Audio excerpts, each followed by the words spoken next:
Seemed to be a very religious, God-fearing squadron. That's funny you say that, because I've never thought about that. Really? No. I was not a man of faith when I was in at all. But, I mean, if you look at it, the Crusader, Yeah. we have crosses. And a lot of those guys were, their faith was strong. And, yeah. But, and again, I don't know other ones, what the other squadrons are doing. But, yeah, that'd be fair to say.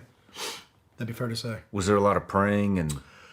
Not that I was a part of. I mean, to be quite honest with you, I'd be like, get that crap away from me. Okay. If someone was pushing in my face, but at the same time, I was kind of like what I like to say, Christ curious.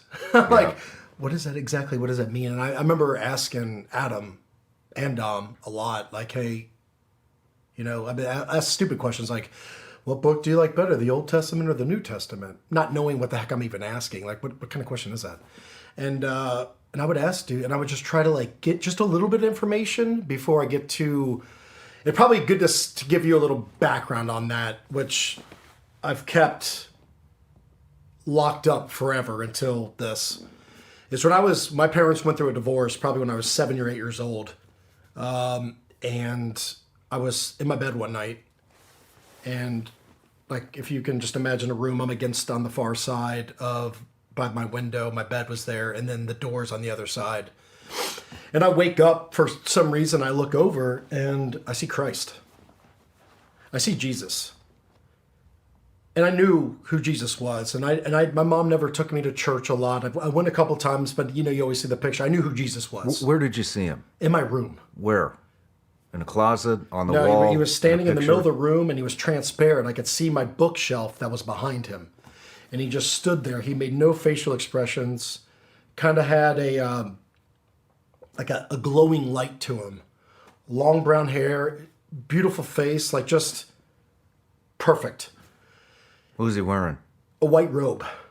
And I just remember I could see my books behind him because I was like, wow.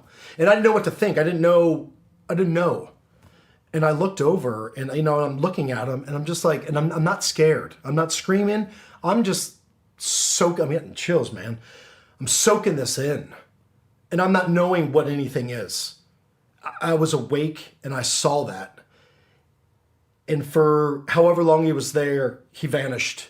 And soon as he vanished, my room was the blackest of black I've ever seen in my entire life. It was so dark. And the fear that came over me was overwhelming. It was the scariest thing. It wrecked me. Really? As soon as that darkness hit, and I tried to scream for my mom, and I couldn't, and I finally got the courage, and I guess you could say strength. I was like paralyzed. And I went to her room, and I really didn't say anything. I don't know if I mumbled anything, or like, hey, I saw something, or whatever it was. But I freaking went to bed in her room.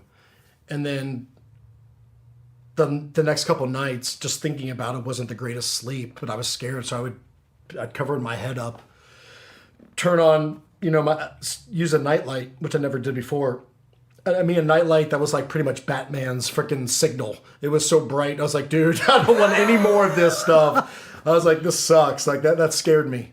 And I was confused. I didn't know, like, and a couple of days later, probably about a week later, I think, my arms made it out of my little protective fortress of my blankie, and I felt tickling in my arm. I heard orchestra, like organ music, organs or whatever at church. Like at a church? Yeah, which is the creepiest sound in the world. And I feel tickling, and I wake up and nothing's there, just my light, and I'm like freaking out. I'm like, what is going on? And the chills are ridiculous right now. I'm like seeing it all. I go to my mom's room again. And just a lot of weird things happened during that time, during my parents' divorce. But I know what I saw, and I know I was awake when I saw it.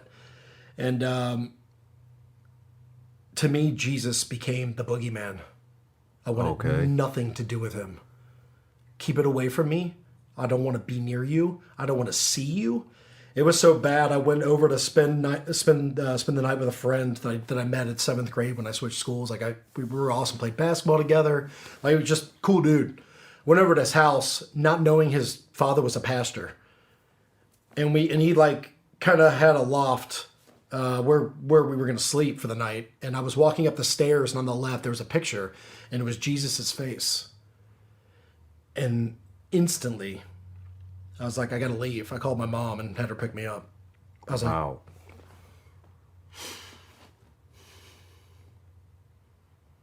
this hurts to talk about. I was scared to death of him.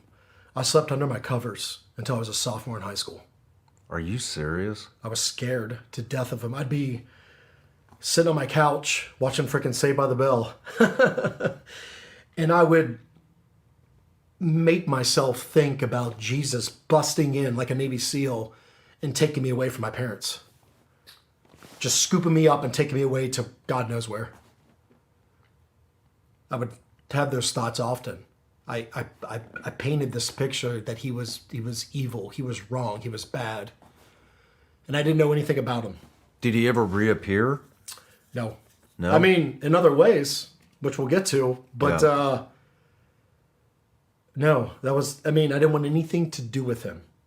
I did not want anything to do with him whatsoever. I got married at a church, my first marriage, and went to other weddings, but I would never go to church. I didn't want to be around. I would drive by one and I would cringe. I was scared. I was scared. I was extremely... What was it that helped you overcome that fear after you were a sophomore? That came a little later. Okay. Do you want to go in timeline, or do you want me to jump to it? We'll go in timeline. Okay. We'll go in timeline. Well, it is very strange that you had this connection to Jesus as a young kid all the way up, through high school, and then you wind up at Gold Team as, do they call you a Crusader?